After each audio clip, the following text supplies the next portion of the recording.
Hi everyone, how are you all doing? My name is Natalie. If this is the first time that you're watching my video, thank you for being here. I am a Western tropical astrologer and I use a whole sign house system for all my forecasts and readings.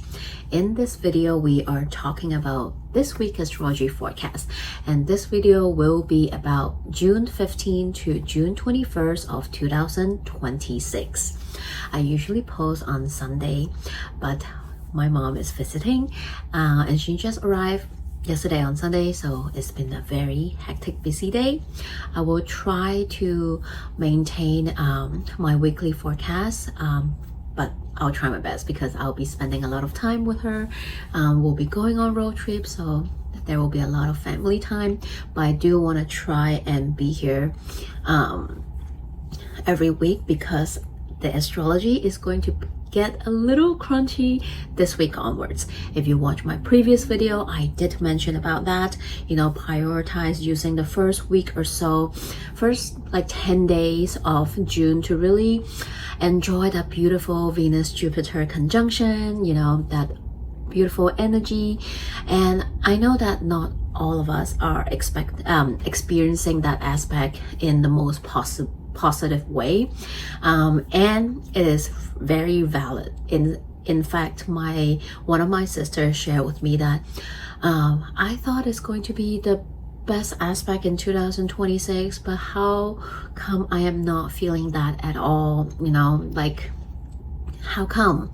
And the reason is that even though sometimes we say that, oh, this is a really supportive aspect, it's helpful, or this is like the best, one of the best aspect or transit that is happening, but still, it really depends how it is showing up in your natal chart and what kind of conversation and interaction is this aspect having with the planets in your natal chart. Because if they create a harder or tougher aspect, chances are you might not feel that energy, and it's not a good or bad thing. And sometimes even when we say, oh, this is really supportive, this is a trine, it's lovely, it's really good, so on and so forth, but sometimes the good thing doesn't show up in the way you think.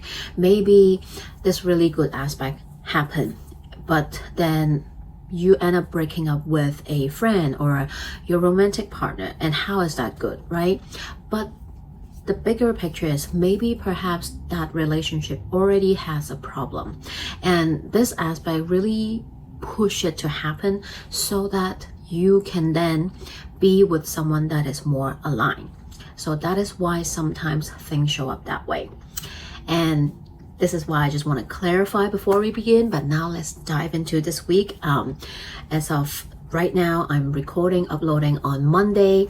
So you can take a chance to reflect on how these energies showed up for you. Did you really experience it, or did you experience it this way, or actually something happened?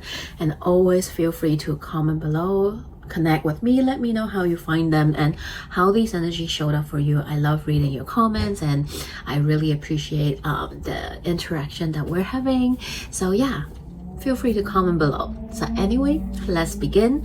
June 15, we have Venus in Leo, sextile Uranus in Gemini at 2 degrees. So this can be a fun, surprising energy. It can be quite playful. Uranus, again, is that wild card, unexpected energy. Sextile Venus in Leo. Venus in Leo is loud, is very colorful, it's passionate, it's out there, so this can be a day where you want to switch things up and try something new. Perhaps you want to break the routine and let's do something fun. Let's join this really cool workshop, right? Let's try on a different style. Let's do something completely different, So this can be also a day where you have some breakthrough, whether it's information, since we have Uranus in Gemini, this can be a breakthrough conversation or information regarding to a partnership, a friendship, a romantic situation, with your loved ones, right? This can be just a fun, adventurous day where you do something new, try something new. This can also be Maybe some of us might receive a little sweet surprise or give one to the other person. Venus is the busiest planet this week. Monday, Tuesday, Wednesday, Venus is making all this different aspect. So Tuesday, Venus in Leo will trine Neptune in Aries at 4 degrees. So this can be a dreamy, lovely, romantic day for some. It's great to go out on a day or to hang out with your bestie or spend time with your loved ones, your family members, simply enjoying the company that you have with you. And this can be because Venus in Leo is bold. So for some people, if you want to confess your love to someone, you want to express your love to someone, today is a great day to do so, right? Because we have both planets in the fire sign. Is about action oriented, it's about action seeking, action taking. So this can be a great day if you want to declare your love, to express your heart, to have a heartfelt conversation, you know, to show gratitude, appreciation to someone you care about. This can also be a day where you simply, you know, doing some really fun, creative work as well. So the first 2 days, lovely aspect with Venus. Take advantage of that. Here comes Wednesday, total vibe shift, still with Venus, but today Venus in Leo is going to oppose Pluto retrograde in Aquarius at 5 degrees. Well, it doesn't mean that is a bad thing, okay? Because this is simply meaning that, well, today Venus in Leo is craving for something very different. This opposition between Venus and Pluto is inviting us and asking us to go deep, to dig deeper into our close relationship. This can be a day where you have deep conversation, realization regarding to your relationship, partnership, you know, whether it's romantic or platonic. This can be an invitation to connect with each other at a deeper level, in a more intimate, vulnerable level. Maybe perhaps there's some vulnerable truth that you need to share with your loved ones. Maybe this is about a power struggle dynamics that is happening within a relationship that you need to talk about, that you need to address, you know. Leo wants what the heart desire. Venus in Leo is confident, is affectionate, you know, and Pluto craves that deeper, vulnerable connection or conversation with your loved ones.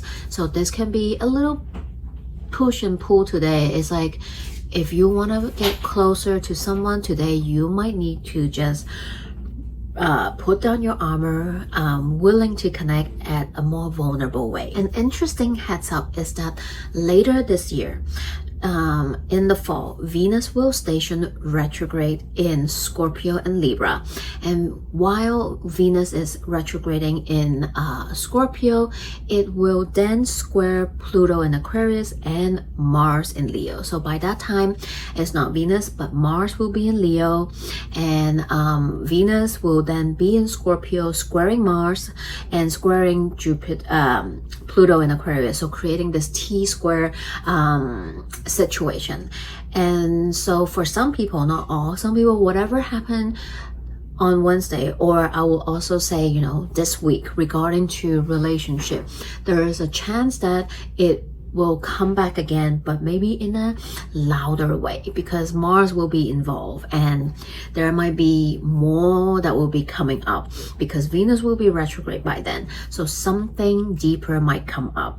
June 19, one of the biggest transit in 2026 is happening. Chiron is leaving Aries and entering Taurus at 2:20 p.m. Pacific time, or June 20th, 5:20 a.m. Hong Kong time. So just the time according to where you are in the world. So Chiron is just going to dip into Taurus for like 3 months, and then it will retrograde. It won't even get to a full degree in Taurus. It will only be 0 degree 52 minutes in Taurus, and then Chiron will station retrograde back into Aries from September 17 until next year in April. So we will only get like a 3 months preview, I would say, of what Chiron is in Taurus is about for all of us and individually. And we'll have like a little taste to see what it's like. And then Chiron will dip back into Aries. So next spring, Chiron will re-enter. So Chiron will retrograde later this year, back into 26°15" in Aries, and re-enter Taurus next year, 2027, April 14. And then it will just continue to travel forward in Taurus until 2033, July 19. Taurus, Chiron will dip back into Taurus a little bit because of retrograde. So it will enter Gemini but go back to Taurus because of retrograde. So it will spend a little bit more time in 2033 till May 2034. So altogether we'll have about a good almost 8 years of Chiron in Taurus for all of us and individually. So Chiron is actually one of my favorite celestial bodies, because I can see so vividly how it's showing up in everyone's natal chart and how it really resonates on point. So let's give a little background of what Chiron is. So Chiron is actually it might be the most recently discovered celestial body, or one of the very recent one, because Chiron was discovered 1977, November 1st. So guess what? During that time, Chiron was in Taurus when it was discovered. So actually, this coming Chiron and Taurus transit is going to be Chiron's return. So this is like a Chiron return for Chiron, so to say.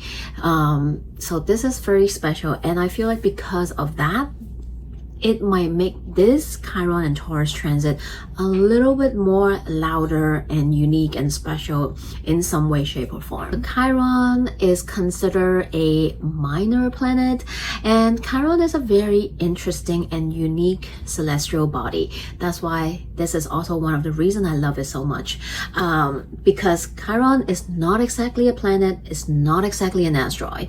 It is referred to a dwarf planet before, asteroid before, but it also has a tail like a comet. So even the astronomer, astrologer don't know what to say about Chiron. Like they cannot pinpoint what exactly Chiron is. So it's very interesting and unique.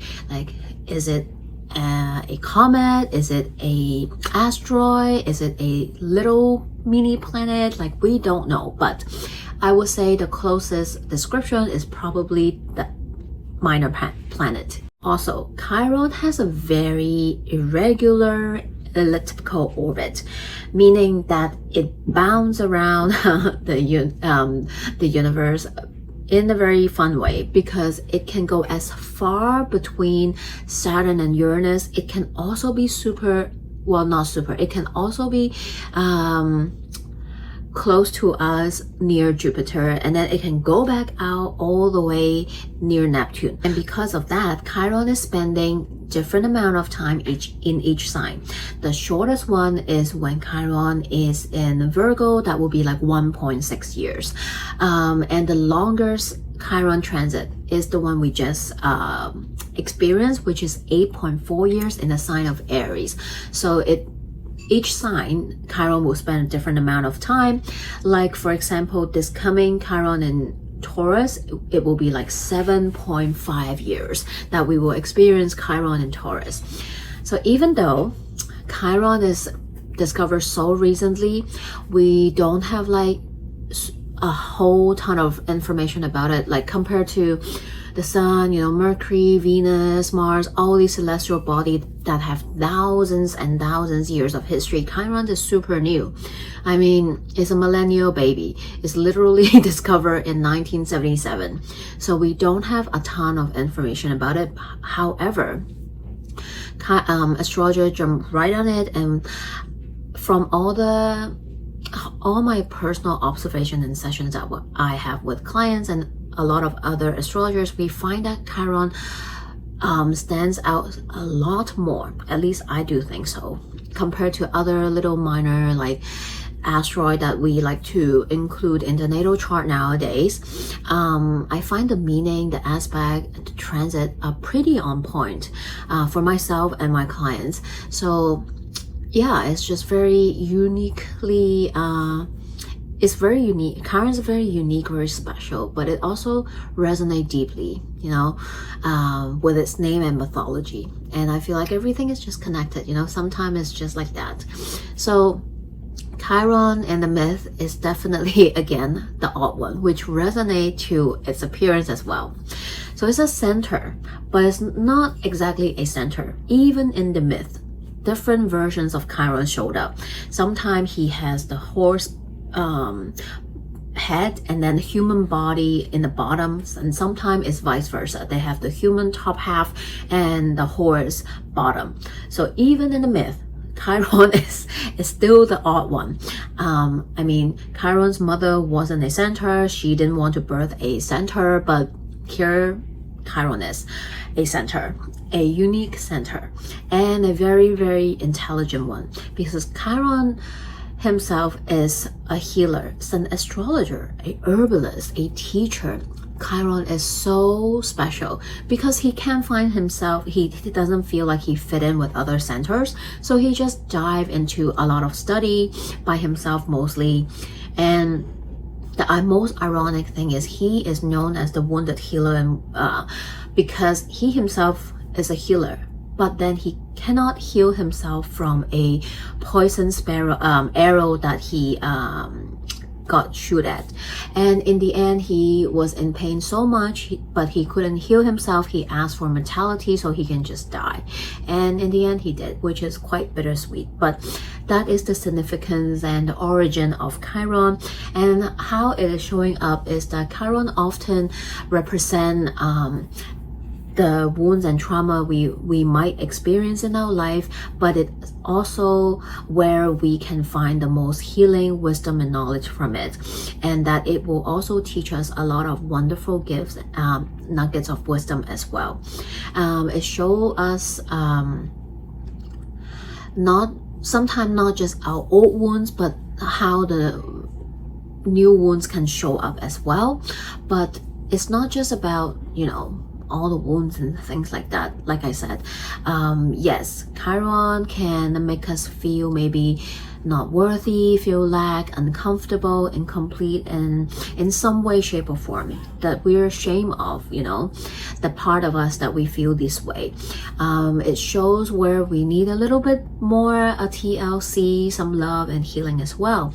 Because when we choose to accept that part of us and allow that part to coexist, to heal, even though no one will ever truly heal. All the wounds and trauma, they will stay with us, but we learn to live with them in a more harmonious way and allow them to become our teacher, to teach us, and even turn it into wisdom and knowledge to share with others and encourage others to do the same. So now let's talk a little bit about Chiron and Taurus. So Taurus is about our body, right? It's about our physical, essential embodiment and experience on this planet Earth. It is about our material possession. It's about resources. It's about our land, our connection with the land and our Mother Earth. So everything is very physical and tangible, right? It's about finance. It's about, money, material possession. And all these themes will be brought up during this Chiron in Taurus transit. And Uranus has just been in Taurus for the past 7-ish years, since almost 8 years, since 2018. So Uranus definitely shake things up in our Taurus house and all those themes I just talked about. And now Chiron is going to come in, perhaps allow us to reflect on maybe some of the wounds that Uranus might have brought us, the things that have shaken up, and maybe perhaps even new ones. The last time was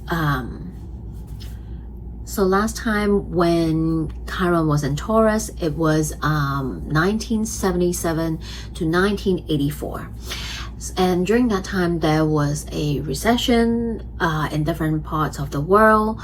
Interest rates and employment rate ran through the roof. The Iran revolution was causing big surge in oil price. And I have to say, they sound super familiar and similar with what is happening around the world right now. And because of the war that is happening between the US and Iran, there's also, you know, some country is already announcing that they might be having recession. We definitely seeing some resemblance, you know, compared to what happened last time when Chiron was in Taurus. Will the exact theme repeat? Maybe, but similar themes will definitely show up. But it doesn't mean that it have to be exactly like that.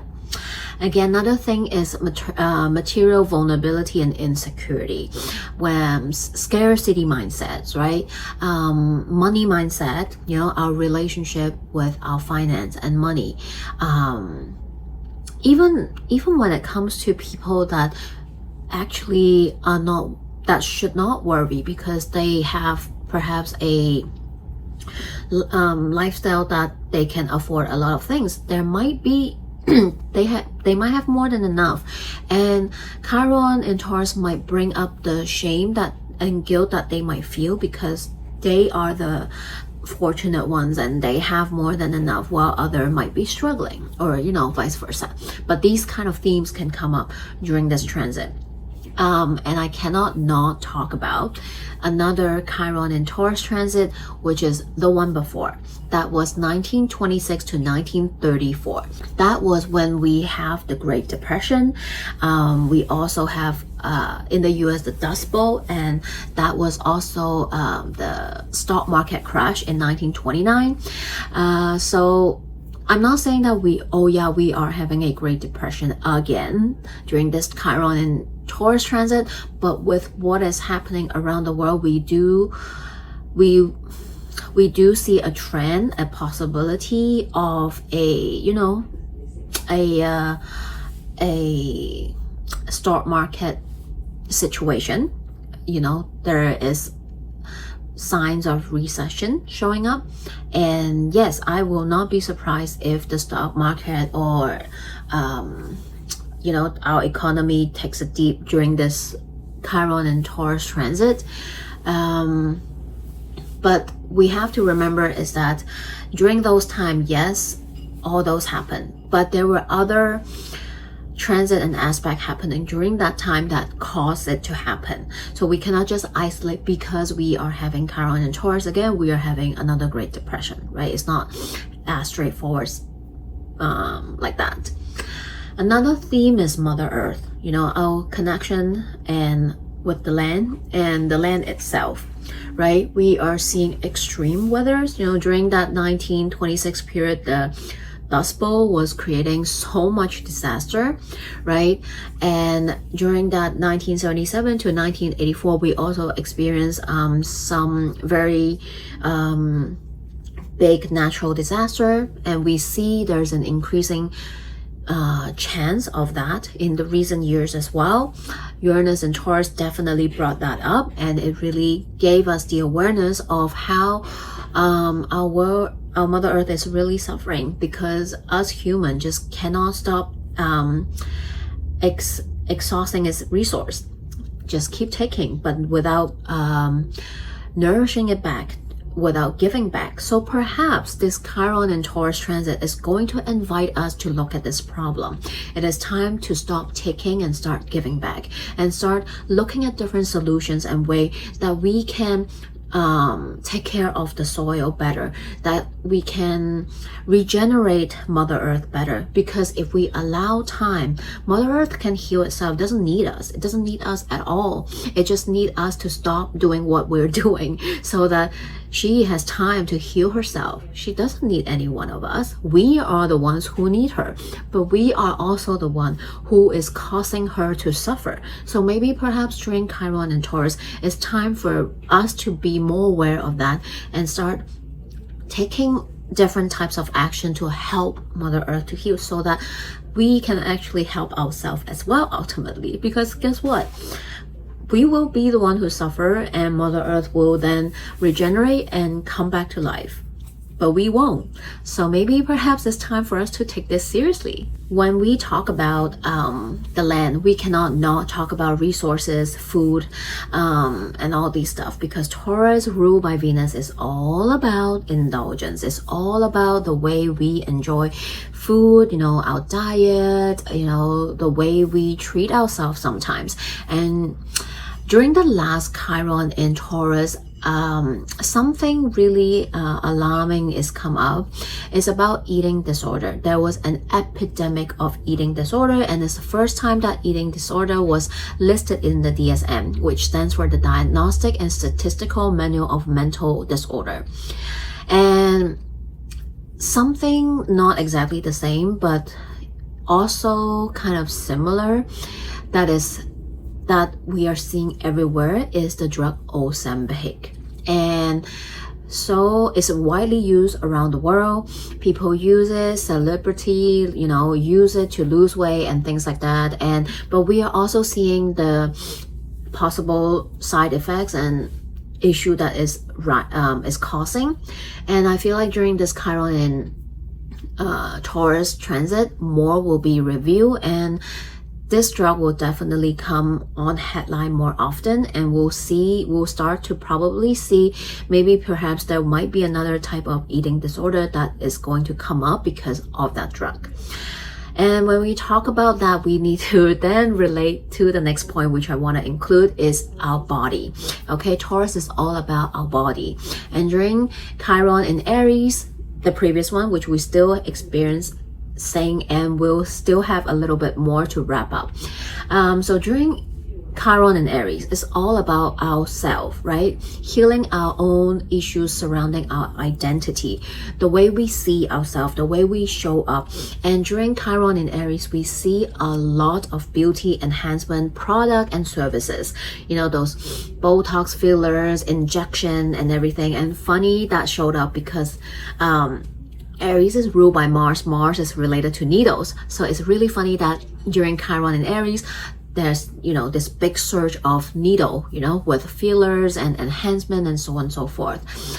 And I wonder, now that we are going to enter Chiron in Taurus, which is ruled by Venus, also relate to beauty, we might need to address all these enhancement products and services, the problem, the long-term effect, and side effects. Lastly, I just want to circle back a little bit back to how Chiron and Taurus can show up in the theme of the way we connect with the land and Mother Earth. We are definitely seeing more extremes weathers, natural disaster, oil spills, toxic gas, nuclear, things like that.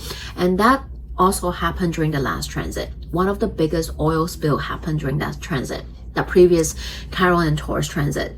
And now we are at the worst time of talking about pollution when it comes to plastics, when it comes to forever chemical in the water, right? And recently there is so many news around the use of AI and data center, how all these data center is damaging our food system, our water system, right?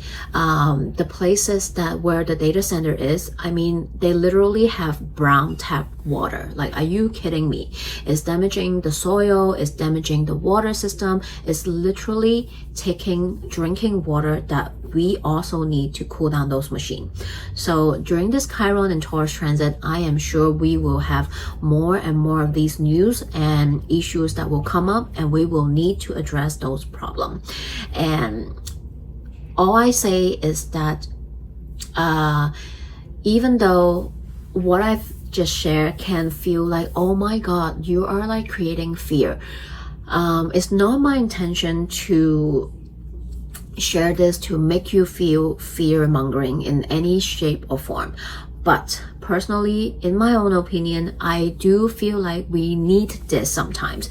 We need to be scared. We need to fear a little, because if not, we will not be aware of the problem. We will not be motivated to find solution and do something about it. So sometimes the right amount of pressure, fear-mongering is very necessary, in my own opinion, in order for us to notice the importance of it, the severity of it, and that we need to actually do something about it, and that we are not hopeless and helpless. Because while one person doing something can be very, very little effect, but if many of us join force together and do something, we can move mountains. So I am hopeful, and I will always remain hopeful, even though sometimes I don't sound like it.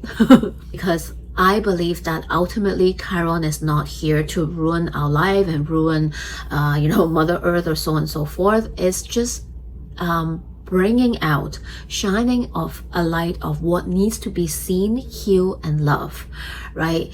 How can we turn things around, learn from it, create solution, heal, and let the lesson turn into nuggets of wisdom and knowledge to then share with others and invite and encourage others to do the same, right? So this is why I love this minor planet so much, and the story behind it, and how it can really teach us, right? Show us our wound, but show us where the magic is as well. And because of that, I also created a Chiron workshop. It is a one-on-one 90 minutes workshop. We will have a personal consultation and coaching session where we will discuss your own natal chart. We'll look at how Chiron and Taurus showing up for you. What are your themes, story is about, other than the one I've mentioned, because most of the stuff I mentioned is on a collective level, which all of us, every single one of us will experience. But for you personally, how is it showing up in your natal chart? Is it aspecting any other planets in your natal chart? Is there any special aspect, themes, story that you need to pay attention to? Any specific days you need to make a mental note of that you need to remember? It might be extra crunchy and tender, and that needs your love more during those times. We'll take a look and break down everything for you. And also, I will then personally will do a guided meditation. Every single one is unique to your own natal chart as a remedy, and you can download it, keep it with you, and use it anytime throughout the whole next 7-ish years when we have this Chiron and Taurus transit. I will post it on the community board soon, and you will find out all the information. If you're interested, you can always email me to schedule your own session.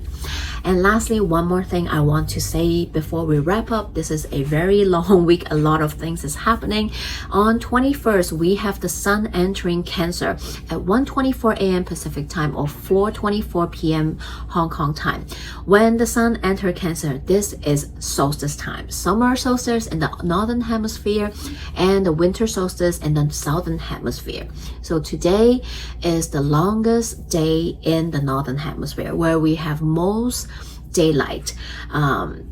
This is because after this day, the light will start to diminish. But this is also kickstarting summer for the northern hemisphere. Whereas in southern hemisphere, this is the longest night of the year, where it will kickstart winter for you, but also slowly gaining more and more light each day.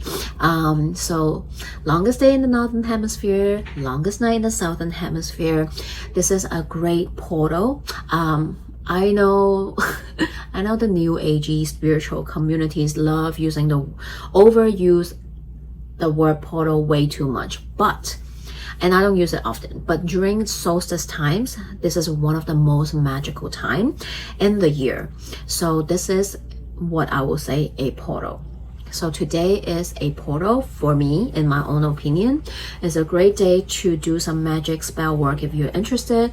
Have a little summer solstice party, set your intention, plant your seed. It's also a great day to reflect on how everything unfolded and developed since last solstice, which is in December, or some people like to use January 1st, whatever floats your boat. But it's a great time to reflect on the plans the intention you set, or the seeds you planted during that time. How are they unfolding, developing? Maybe it's time to pivot. Maybe you don't like it anymore. You need to exit, stop it, change it, end it, start something new. Or maybe it's blossoming, flourishing, and now you are on the next chapter, next level of it. Cancer season. Cancer is a cardinal water sign. Cancer is a yin feminine sign. So during Cancer season, we can feel more intuitive, right? Because Cancer rules the womb, is where I feel like it has the potential to birth magic. So this can be a very creative time. It can be very intuitive for some of us. It's asking ourselves to trust our gut more, right? So that is the second brain. So during this time, maybe some of us might feel even a bit more, psychic. Again, if you trace back, Cancer season is when we have the most horror movies, scary movies. So during Cancer season, you will definitely see some of the best horror films are released during Cancer season. That's just a fun side fact anyway. But yeah, Cancers, they can be very protective, but also defensive.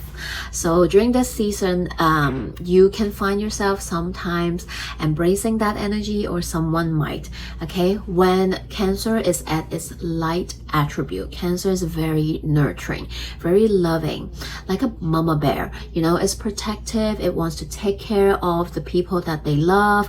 They are very nourishing. They will take care of you. They will cook you meal. They will, make you feel like you're a family.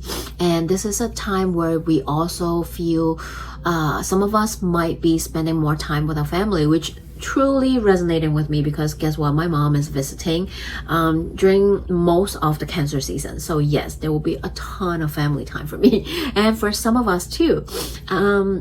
But when it's in this dark attribute, Cancer can be very defensive, passive aggressive, and very moody, because Cancer ruled by the moon. The moon is the fastest moving celestial illumination, right? So it moves through a sign every 2.5 days. So yes, Cancer can be very moody sometimes, but it is very emotionally connected as well. So use these energies wisely. Now you know the light and shadow attribute, then you can choose how to work with it. One last aspect. On the same day, right after the sun enters Cancer, it will also sextile Chiron in Taurus at 0 degrees. So both of them literally just enter a new sign, and they have a little sextile. So today, the nourishing Cancer sun can be shining a warmth light on your wounds and trauma, and give you like a little gentle hug as well, right? It's telling you that it's actually not that scary to look at the wounds and the trauma if they show up. It's time to give a little TLC to yourself, to tend to your needs, to let your wound heal. They come up because they want some love from you. It can also be a day where you are transforming your wounds into wisdom and sharing with others as well. So yes, very long video. We have a lot going on. We have a whole new season happening and a whole new transit happening. So the beginning of the week is full of Venus action, and then later the week we have 2 big transits. So we can feel a lot, like I said, sometimes we feel all the aspects, sometimes we feel some of them more than the others. So take care of yourself, enjoy your week, happy summer solstice or winter solstice, and I'll see you next time.